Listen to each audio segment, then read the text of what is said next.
Hello everyone, welcome to the new episode of Professionals Unplugged. I'm your host, utkarsh, and let me introduce you to my guest, Dariya. Dariya, thank you so much for joining. Hello, thank you for inviting me. Thanks, Dariya. So let's start with our very basic question. So can you please introduce our audience about yourself, like who you are, what work you do, what profession you are, or you can say who is Dariya according to you. I see. Okay, so hi everyone, and as you have already said, my name is Dariya, and for almost 7 years I've been working with different kinds of texts, especially articles. However, before this I was a teacher, and I teach little kids at school and students at universities. But then I decided to change my career path, and actually, I believe that it's never too late to change your career path, actually, and to follow your dreams and get new challenges in your life. And actually, my teaching experience helped me a lot in this. Actually, I grew from a freelance translator to a chief editor and then a head of content. And through my path, I learned how to manage tasks and understand what you want to achieve at the end, actually. And it's very important, because if you don't keep in mind the final goal, and this can lead to something else, so you can keep moving in the wrong direction, and that's why you can disappoint your client and lose confidence. That is why I think planning well and handling big projects piece by piece is very important here. That's correct. So it's very important to keep hustling in your life rather than the outcomes. Correct. So you have shared your journey, like being a teacher at a school or teaching small kids, now being the chief editor at a company. So that's a picture. So any particular thing that inspired you to come into this field, like of editing or text-based job? So what's the main goal behind it?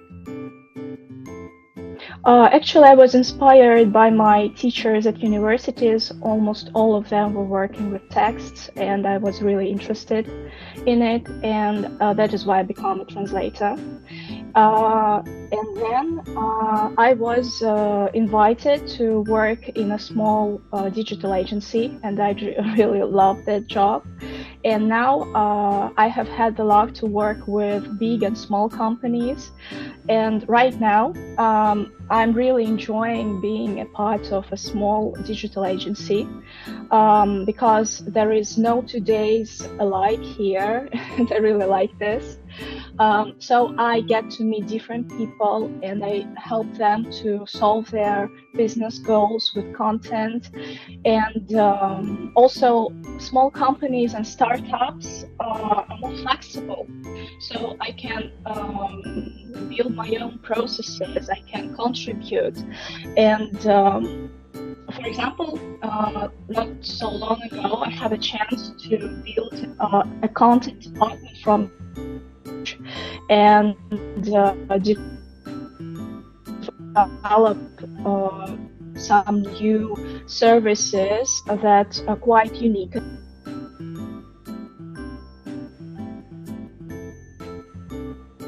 Oops, something went wrong with the connection. There was some. No, we are back. Yeah, it's okay? Okay. Yeah. So you were telling about your journey, like you work with small companies as well as bigger companies. You can continue on. Could you repeat, please? So you were discussing about your work at small companies, like you have heard small companies as well as the other ones. So you can continue on the same.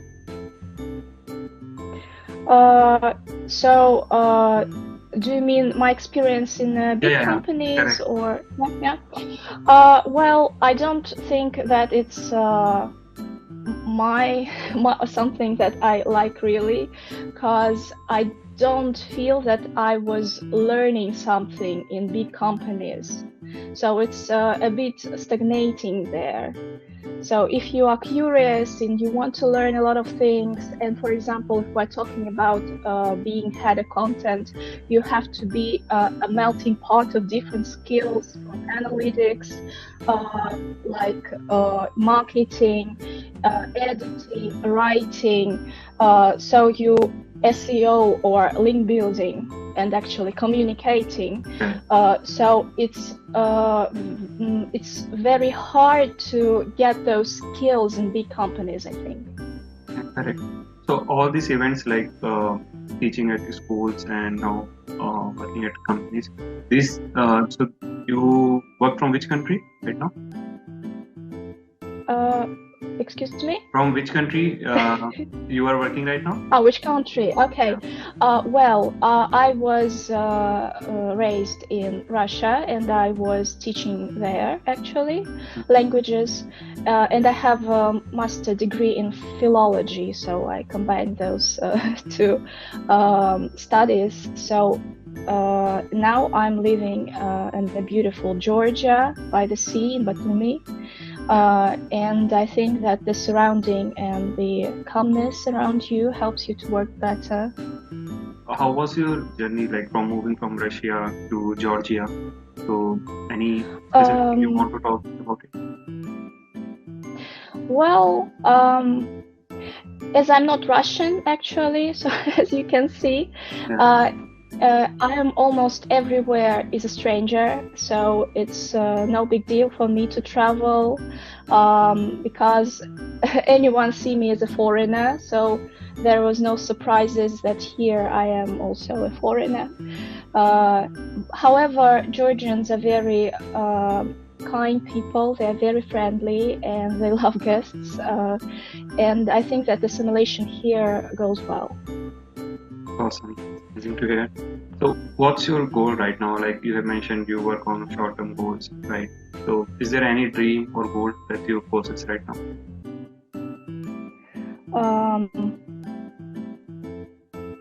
You mean goals, yeah? Goals or dreams, you can say. I see. Well, as for my goal, my personal one, I'd love to talk more with my colleagues, especially in content and writing and editing, and I really want to networking more, but I'm a bit shy. And as for my global dream, I want to see more people with sparkle in their eye. So I truly believe that if you love what you do, it's much easier to live actually. So that is why it's crucial for everyone to have the chance to change their lives the way they want. And it's very important to face support from colleagues and friends and of course governments. So I think that sometimes it's really hard to do so. Yeah, so it's like following your passion at the same time, trying to have a better life out of it, right? And as you mentioned, like you are more into it. So what kind of content you are currently working, like technical content, or so what type of content you are editing right now? Okay, so actually any content. Okay. But mostly I'm working with articles for blogs, so I help clients and companies to build their content marketing through their blogs and to find more customers or subscribers and so on and so forth. However, I also have some experience in writing UX texts and text for social media. Yeah, that's awesome. So I really love working with blogs. That's amazing. I am also a writer. Like I have written around 130 blogs. So those are published on. I actually look through your site and it's really, I like it. Thanks. So any particular story you want to share from your journey till now? Like any story you think that should come out to this world or that everyone should hear? Well, I think that people should not be afraid to be curious and to take more responsibilities in their daily life and in their work, and they should not be afraid to talk for themselves and share their opinions in social media, because it's really interesting to get know people better this way. It's actually what I want to tell to myself, because I have a pretty fulfilled profile in LinkedIn, but still I'm afraid to post something. So I believe that after that I will write something interesting. Well, I just want to tell people not to be afraid. Alright. That means to overcome the odds, like someone is shy to post things or someone is shy to ask questions. So we should keep in mind, like no question is stupid, right? Or no one should feel dumb while asking a question. So that's the best thing. I think we also follow the same practices to where I am working or with my colleagues. So we generally give the independency to our people or to our colleagues or friends. That feel free to ask questions, because that is where you can develop a good environment where you are working, right? Where people can be independent or more free in terms of asking questions or knowing what other people are doing, right? So that's the best thing I think that can be offered. So everyone must be kind, actually. So there are people who are seeking for answers, and please answer their questions if they come to you. I think to have the empathy in yourself while people are coming to you, and to be generous and kind at the same time, I think empathy plays a key role while dealing with people. So that's the key. Okay. So that we are just advocates of the empathy here. Correct. That's true. Okay, Dariya, I think I'm done with my questions. So thank you so much for joining in. It was a great experience talking to you and sharing your journey. So thank you so much. Thank you. Thank you.